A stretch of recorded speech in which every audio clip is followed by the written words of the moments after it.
अनोखी दवाई। काफी समय से दादी की तबीयत खराब थी। घर पर ही 2 नर्स उनकी देखभाल करती थीं। डॉक्टर ने भी अपने हाथ उठा दिए थे और कहा था जो भी सेवा करनी है कर लीजिए। दवाइयां अब अपना काम नहीं कर रही हैं।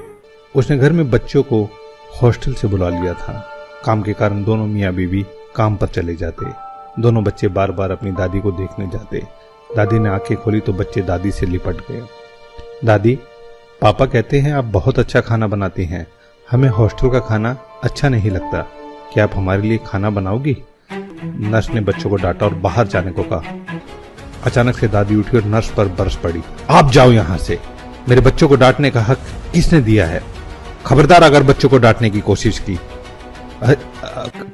कमाल करती हैं आप। आपके लिए तो हम बच्चों को मना कर रहे हैं। बार बार आते हैं, आपको देखने और डिस्टर्ब करते हैं, आपको आराम भी नहीं करने देते। अरे इनको देखकर मेरी आंखों को और दिल को कितना आराम मिलता है तू क्या जाने। ऐसा करो, मुझे नहाना है, मुझे बाथरूम तक ले चलो। नर्स हैरान और अवाक थी। कल तक जो दवाइयां काम नहीं कर रही थी और आज ये इतना चेंज। सब समझ के बाहर था जैसे। नहाने के बाद दादी ने नर्स को खाना बनाने में मदद को कहा। नर्स ने पहले तो मना किया, फिर कुछ सोचकर वह मदद करने लगी।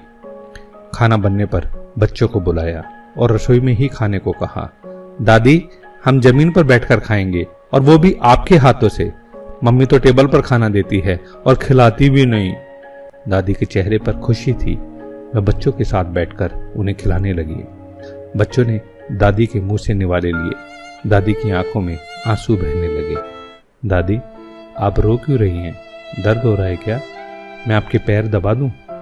अरे नहीं, ये तो बस तेरे बाप को याद करके आ गए थे आंसू। वो भी ऐसे ही खाता था मेरे हाथों से। पर अब कामयाबी का ऐसा भूत चढ़ा कि खाना खाने का वक्त भी नहीं है उसके पास और ना ही माँ से मिलने का समय। दादी, आप ठीक हो जाओगी। हम दोनों आपके ही हाथ से खाना खाएंगे। और पढ़ने कौन जाएगा? तेरी माँ रहने देगी क्या तुमको? दादी, अब हम कभी नहीं जाएंगे, यहीं रहकर पढ़ेंगे। दादी ने बच्चों को सीने से लगा लिया। नर्स ने इस इलाज को कभी पढ़ा ही नहीं था जीवन में। अनोखी दवाई थी यह, अपनों का साथ हिल मिलकर रहने की। दादी ने नर्स से कहा, आज के डॉक्टर और नर्स क्या जाने कि भारत के लोग 100 साल तक निरोगी कैसे रहते थे। छोटा सा गांव, सुविधा कोई नहीं, हर घर में गाय, खेत में के काम, कुएं से पानी लाना, मसाले कूटना, अनाज दलना, दही बिलोना, मक्खन निकालना, एक घर में कम से कम 20 से 25 लोगों का खाना बनाना, कपड़े धोना, कोई मिक्सी नहीं, ना ही वॉशिंग मशीन या कुकर। फिर भी जीवन में कोई रोग नहीं, मरते दिन तक चश्मे नहीं और दांत भी सलामत। ये सभी केवल परिवार का प्यार मिलने से होता था। नर्स तो यह सुनकर हैरान रह गई और दादी दूसरे दिन ठीक हो गई।